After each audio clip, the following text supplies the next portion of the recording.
Chief justice का इंतखाब। Chief justice काजी फायज ईसा ने registrar के जरिए जजेस की तफसील कमेटी को फ्राहम कर दी। पार्लिमानी कमेटी को 3 सीनियर जजेस की तफसील भेज दी गई। रजिस्ट्रार सुप्रीम कोर्ट से स्पीकर कौमी असम्बली ने तफसील तलब की थी। नए चीफ जस्टिस पाकिस्तान के लिए पार्लिमानी कमेटी का पहला इन कैमरा इजलास कुछ देर में होगा।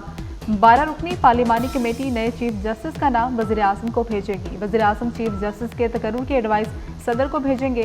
चीफ जस्टिस के लिए जस्टिस मंसूर अली शाह, जस्टिस मुनीब अख्तर और जस्टिस याहिया अफरीदी के नाम शामिल।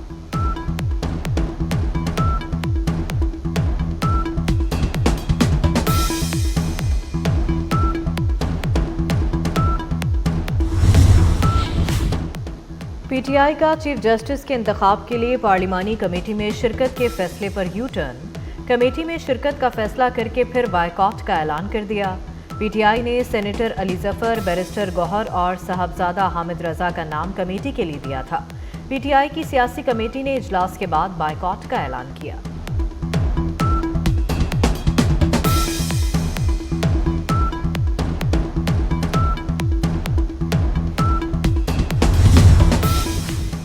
नए चीफ जस्टिस और पाकिस्तान की तकर्रुरी। पार्लिमानी कमेटी के लिए दिए गए नामों पर तहरीक इंसाफ में इख्तिलाफात सामने आ गए। दिए गए नामों पर पीटीआई क़यादत मुत्तफिक न हो सकी।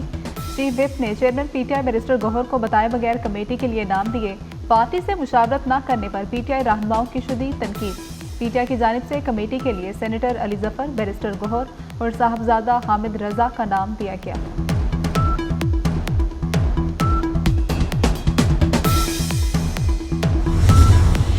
वज़ीर आला खैबर पख्तूनख्वा अली अमीन गंडापुर ने आइनी तरमीम को आज़ाद अदलिया पर हमला करार दे दिया।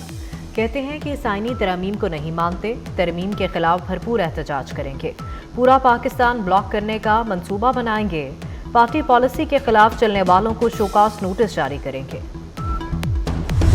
जुडिशल बेंच के कयाम से आम आदमी को सहूलत मिलेगी, इंसाफ की फ्राहमी का अमल तेज होगा। आइनी तरमीम पर इत्तेफाक़ी राय चार्टर ऑफ डेमोक्रेसी की तकमील है। वज़ीर आज़म शहबाज शरीफ का वफाकी काबीना इजलास से खिताब। कहा कि आइनी तरमीम के पाकिस्तान की मुआशी तरक्की पर भी मस्बत असरात मुरत्तिब होंगे। मुल्क की मईशत मुसलसल बेहतरी की जानिब गामजन है। महंगाई कम होकर 6.9% पर आ गई। गजा के मजलूम मुसलमान भाइयों के लिए कायम वज़ीर आज़म रिलीफ फंड में मुखय्यर हजरात से ताउन की भी appeal.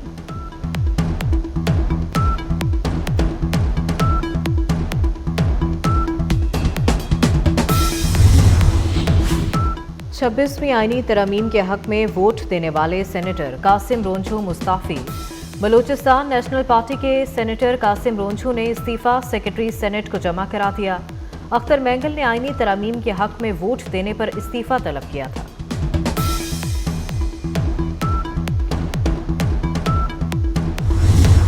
Chief justice of Pakistan काजी फायज ईसा 2 रोज के लिए चैम्बर वर्क पर चले गए। जस्टिस मंसूर अली शाह का बेंच कमरा अदालत नंबर 1 में मुंतकिल।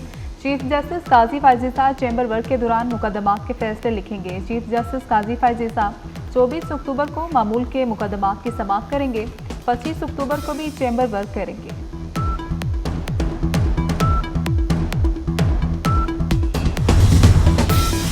छब्बीसवीं आइनी तरमीम सुप्रीम कोर्ट में चैलेंज कर दी गई। मालाकंड के एडवोकेट मोहम्मद अनस ने दरखास्त दायर कर दी।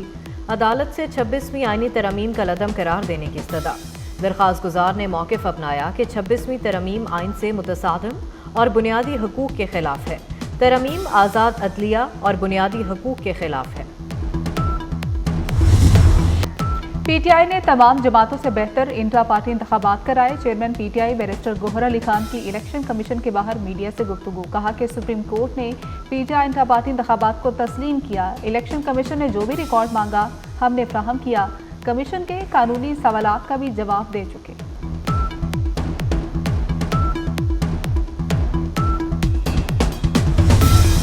इलेक्शन कमीशन में पीटीआई इंट्रा पार्टी केस की समाअत 14 नवंबर तक मुलतवी। मीडिया से गुफ्तगू में अकबर एस बाबर ने कहा तहरीक इंसाफ ने 5 साल में इंट्रा पार्टी इलेक्शन नहीं कराए। पीटीआई पर लाहौरी ग्रुप का कब्जा है। खुद साख्ता क़यादत हालात ख़राब करने में पेश है। हम बानी अरकान पीटीआई को असल हालत में बहाल करेंगे।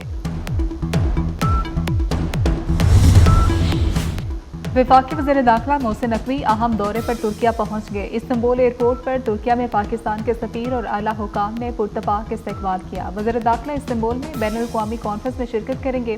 तुर्किया के सदर रजब तैयब एर्दोगान की जानिब से दावत दी गई।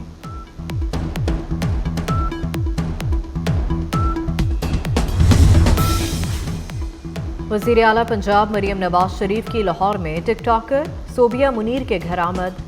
सोबिया मुनीर ने अपनी छत अपना घर प्रोग्राम में कर्ज के लिए दरखास्त दी। मरियम नवाज शरीफ ने सोबिया मुनीर को 7.5 लाख रुपए की पहली किस्त का चेक दिया। वज़ीर आला मरियम नवाज की आमद पर शहरियों ने छतों से गुलपाशी की। लाहौर से कराची के लिए निजी एयरलाइन की परवाज PA142 हादसे से बाल बाल बच गई। टेक ऑफ के कुछ ही देर बाद परिंदा तैयारे से टकरा गया। तैयारे को बाहिफाजत लाहौर के अलामा इकबाल एयरपोर्ट पर उतार लिया गया। लाहौर में फ़ज़ाई आलूदगी मुसलसल बढ़ने लगी। फ़ज़ाई आलूदगी में बागों के शहर लाहौर दुनिया भर में बदस्तूर पहले नंबर पर। एयर क्वालिटी इंडेक्स की शरह 427 तक पहुँच गई। लाहौर में स्मोक से बचाव के लिए मसनूई बारिश बरसाने की तैयारियां। फ़ज़ाई आलूदगी में कमी के लिए रॉकेट फायर के जरिए क्लाउड सीडिंग की जाएगी। पाक फौज ने मसनूई बारिश के लिए जहाज भी फराहम कर दिया। 35 करोड़ रुपए खर्च होंगे। बच्चों को स्कूलों से छुट्टियां देने की तजवीज़ भी ज़ेर गौर।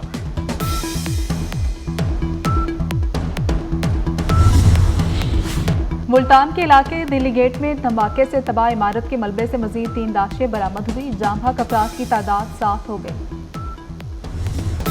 इसराइल मजलूम फ़लस्तीनियों पर जुल्म ढाने से बाज न आया। फ़ज़ाई और ज़मीनी हमलों में मजीद 54 फ़लस्तीनी शहीद हो गए। इसराइली फोर्सेस की दीर अलबला में स्कूल पर बमबारी, 10 फ़लस्तीनी शहीद हो गए।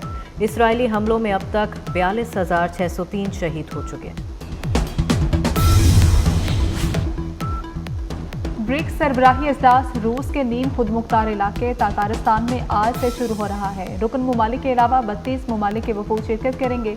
काजिन शहर में होने वाले इजलास का उन्वान आलमी सतह पर मुसावी तरक्की और सिक्योरिटी मजबूत बनाना करार दिया गया। ईरान के साथ स्ट्रेटेजिक शराकतदारी के अहम मुआहिदों पर दस्तखत होंगे, जबकि सऊदी अरब के स्टेटस को भी वाज़ेह किया जाएगा।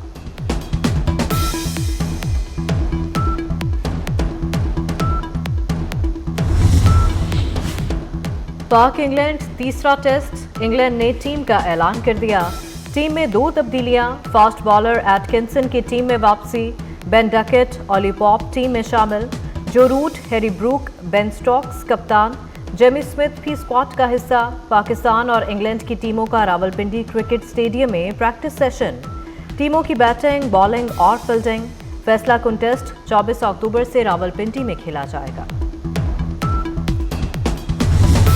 अदाकार सऊद से अमेरिका में भारतीय अदाकारा नूरा फतेही की मुलाकात। जवेरिया सऊद ने सोशल मीडिया पर वीडियो शेयर कर दी।